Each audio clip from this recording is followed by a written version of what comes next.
What's a book everyone should read at least once in their lives? Announcement for a lot of people reading this thread. Many of the books mentioned here are in the public domain and in audiobook form. Go through YouTube/randomhouse/audible/overdrive for all the classical goodness you want. It almost totally eliminates the financial/time commitment that many will cite for not picking them up. I listen to books on double speed all the damn time. I am working my way through A Tale of. When I was 17, I was hospitalized in a psychiatric ward for the first time. My boss, from a fast food joint called Harvey's, it's Canadian, great food. 20 years later I still run into her outside of the restaurant, got my call saying I'd need a couple weeks off, and I trusted her enough to tell her where I was. Half hour later she shows up with 2 books, that being one of them. I read it that night. I still have it. It is a great book, it really helped. I read it a few times over my 3-week stay, and I had brought a lot of books and we had a library. It was just good, and inspiring. She also gave everyone gift cards to the restaurant. She was great. She visited a few times. Thank you, Anne. My first thought when I saw the question. Really nothing else has come to mind, and I've read a lot of important books. I mean, what does it mean to say everyone should read a book? It has to be a book that will improve anyone's life. Since everyone is almost guaranteed to suffer greatly, it makes sense that a book that explores how to be in hell and still find something to live for would meet that criterion. I love point of view where they are in mid-air and as they grow older their feet touch the ground. That means their point of view never changed as they get older. Unlike silly Milo, who as he grows up his point of view is constantly changing. In the last few years I've used that snippet with people that seem to grow down, instead of growing up as they get older. I've had a few that actually get the point. Census taker, I'm the census taker, and I must have some information before I take your census.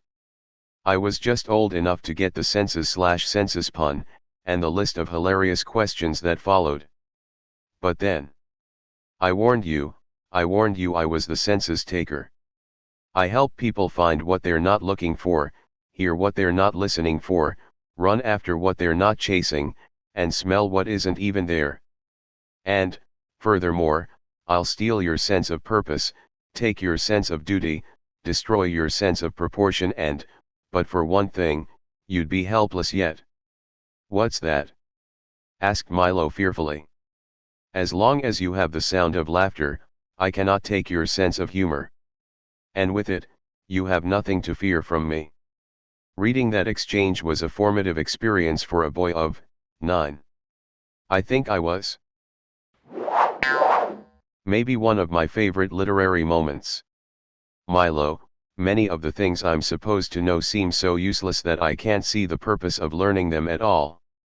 Princess of Sweet Rhyme, what you learn today, for no reason at all, will help you discover the wonderful secrets of tomorrow. Census taker, I'm the census taker, and I must have some information before I take your census. I was just old enough to get the census/census pun, and the list of hilarious questions that followed. But then. I warned you I was the census taker. I help people find what they're not looking for, hear what they're not listening for, run after what they're not chasing, and smell what isn't even there.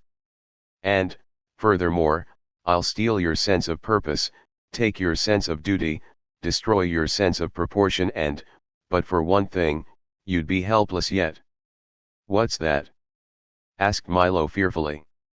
As long as you have the sound of laughter, I cannot take your sense of humor. And with it, you have nothing to fear from me. Reading that exchange was a formative experience for a boy of 9. I think I was. Maybe one of my favorite literary moments.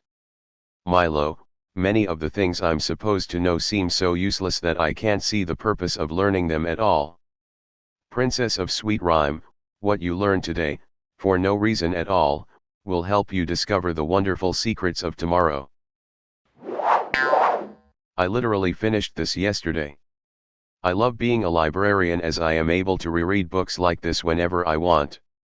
Even at 32 this book hits you differently. Some of my views changed now that I've aged, for I grew up, and not down. Johnny's got his gun. It's so intense, but it's so good. Metallica's song 1 is based off this book. Guy has his arms and legs blown off, goes blind and deaf, and is left to live like that. I only read it once, but it's forever ingrained into my memory. It hits you like a freight train.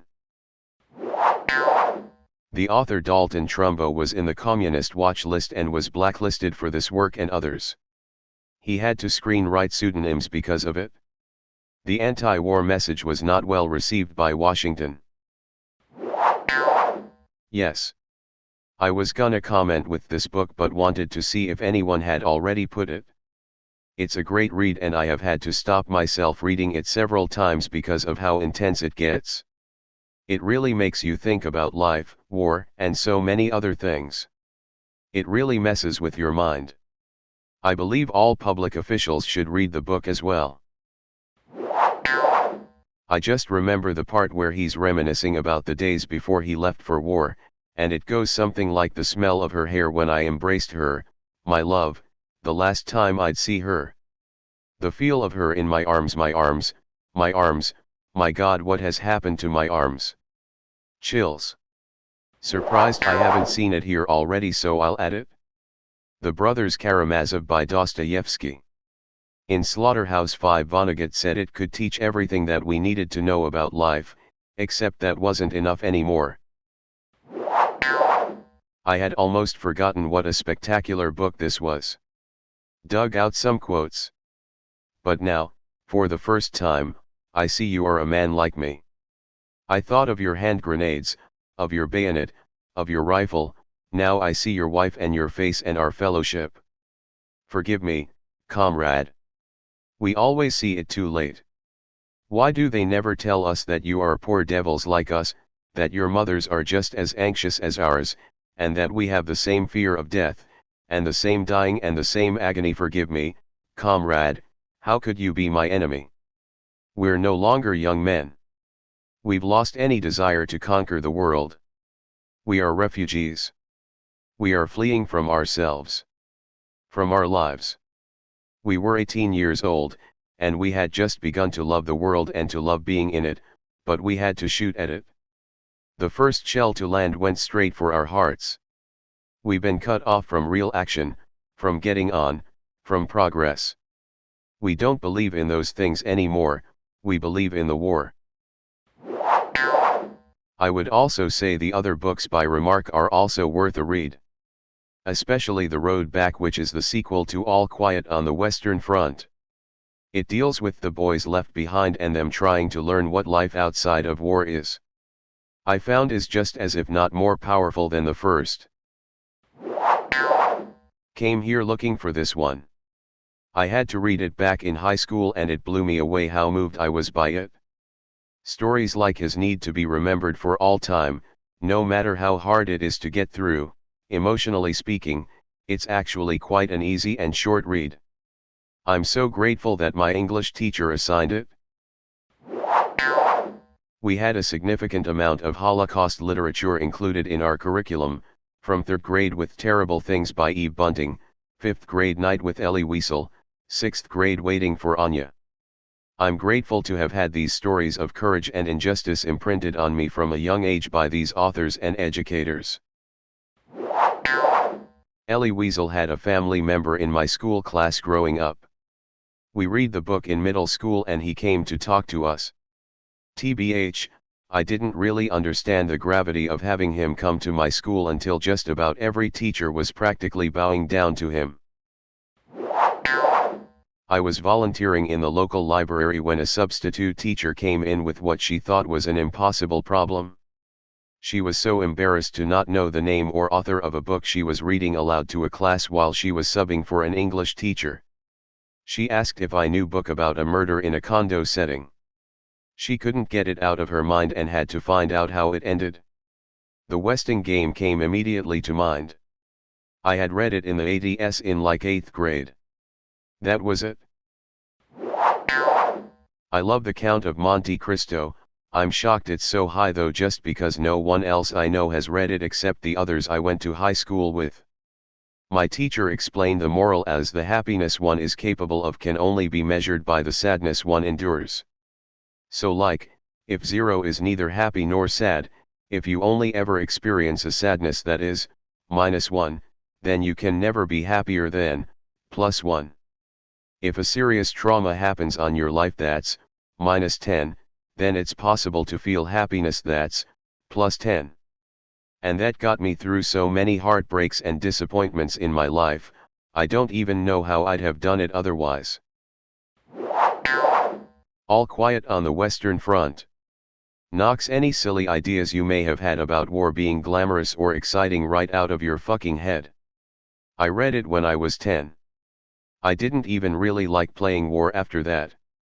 Edit, thanks for the awards, I figured this would be buried when I posted it.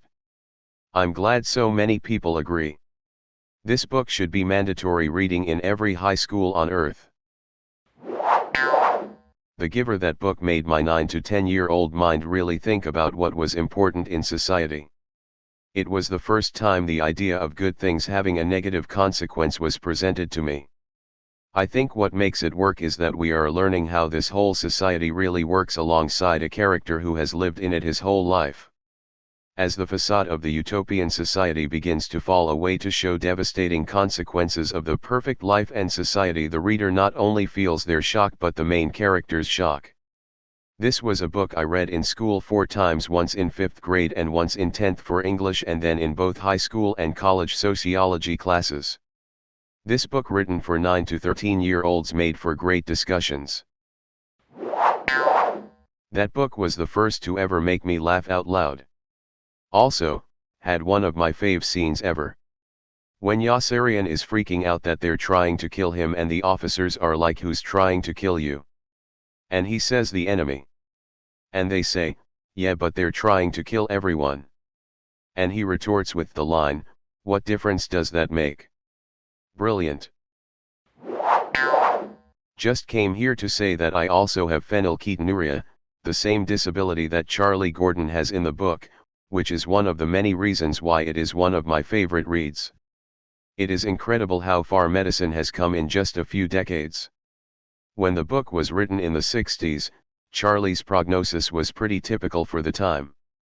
Over the years, treatments, medication, and understanding of the condition have allowed me, and many others, to lead a completely normal life, albeit with some tweaks. I was lucky to be born at a pretty good time, 1995, which was precisely when treatment of phenylketonuria was perfected. As a result, my brain didn't suffer any developmental damage like Charlie's did in the book. To a pretty incredible extent, I just finished a master's degree and am applying to law school. It's pretty wild to think that even if I were born 10 years earlier, I would very likely not be in the same place I'm in today. What was considered science fiction just 60 years ago is now reality for the few thousand people born with phenylketonuria every year. Dude, this was a life changer for me 20 years ago, and after not thinking about this book, it struck me out of the blue. I was in academia and on my way at studying chemistry when I read this book. 2 years later I started working with people with mental and/or physical disabilities, never looking back, fulfilling life ever since. Thanks for reminding me, I needed this. 3. I worked in a chain bookstore years ago, and one night we were in the middle of a reorganization, so we had an unusually large number of staff in the building. A mom came in at the end of the day and was poking around looking for a book for her son.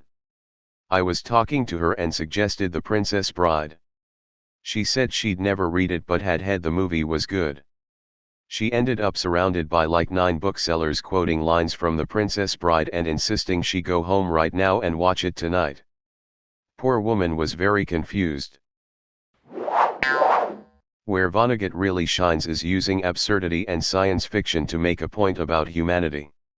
like it's about Martians invading Earth, but it's really about whether we can truly have free will, or this novel full of words like Granfalloon and Wampeter is actually about humanity first coming to terms with the possibility of nuclear Armageddon after the Cuban Missile Crisis. I appreciate that you just suggested Vonnegut instead of a specific book. I think you have to consume his work that way. I usually tell people to read Sirens of Titan, Mother Night, and God Bless You, Mr. Rosewater before reading Slaughterhouse-Five. Cat's Cradle and Breakfast of Champions are also great reads too. I read it my sophomore year of high school along with another set of books in small groups where we each had to read one of the 3 books given and lead discussions for our teammates and do other stuff I don't remember. Anyway, I got stuck with Frankenstein. I believe I was absent the day we chose. Completely lucked out. That book kicks ass. My God, I have never heard of anyone mentioning this book or the movie. Wow. Anytime I brought it up, my friends would have no clue. I didn't think it was that obscure. Found the movie on VHS as a kid in the weird corner store movie rental section. Hooked. Looking back on it, why the hell was I allowed to watch that? It's terrifying for a child. Oh God, don't remind me. Slowly, very slowly, like 2 unhurried compass needles, the feet turned towards the right, north, northeast, east, southeast, south, south-southwest, then paused, and after a few seconds, turned as unhurriedly back towards the left. South-southwest, south, southeast, east. Was going to say this. The main part that stuck out to me was when Carnegie talks about how a friend had kicked him under the table when he'd started to argue over who wrote a particular play, even though it was very clear the other guy was wrong. The lesson of not arguing with people over things that really don't matter has stuck with me ever since. Don't really remember anything else, but that one bit has been useful enough, mainly to not argue with people that say dumb things on Facebook. This is too far down in this thread. I can't think of a more perfect book for right now. I have a foreboding of an America in my children's or grandchildren's time when the United States is a service and information economy, when nearly all the manufacturing industries have slipped away to other countries, when awesome technological powers are in the hands of a very few, and no one representing the public interest can even grasp the issues, when the people have lost the ability to set their own agendas or knowledgeably question those in authority, when, clutching our crystals and nervously consulting our horoscopes, our critical faculties in decline, unable to distinguish between what feels good and what's true, we slide, almost without noticing, back into superstition and darkness. The dumbing down of American is most evident in the slow decay of substantive content in the enormously influential media, the 30-second sound bites, now down to 10 seconds or less, lowest common denominator programming, credulous presentations on pseudoscience and superstition, but especially a kind of celebration of ignorance. Was going to say this. The main part that stuck out to me was when Carnegie talks about how a friend had kicked him under the table when he'd started to argue over who wrote a particular play, even though it was very clear the other guy was wrong. The lesson of not arguing with people over things that really don't matter has stuck with me ever since. Don't really remember anything else, but that one bit has been useful enough, mainly to not argue with people that say dumb things on Facebook. This was my introduction to the Holocaust, and following this book I read everything I could about it. I think Number the Stars did an exceptionally good job of showing how unfair and scary the world can be while still being appropriate for younger children. The enormity of the Holocaust is hard for adults to wrap their head around, but to present it through the experience of 2 children is really effective in helping kids understand the injustice and atrocity. I read this as a child, and reread it every few years. I read it to my children when they were about 7 and 10, and cried several times while reading it. They didn't. It is the book I recommend most, and I feel a kinship with people who are as passionate about it as I am. I am often reminded of the rose, the fox, and the little prince himself in everyday life. This book formed me.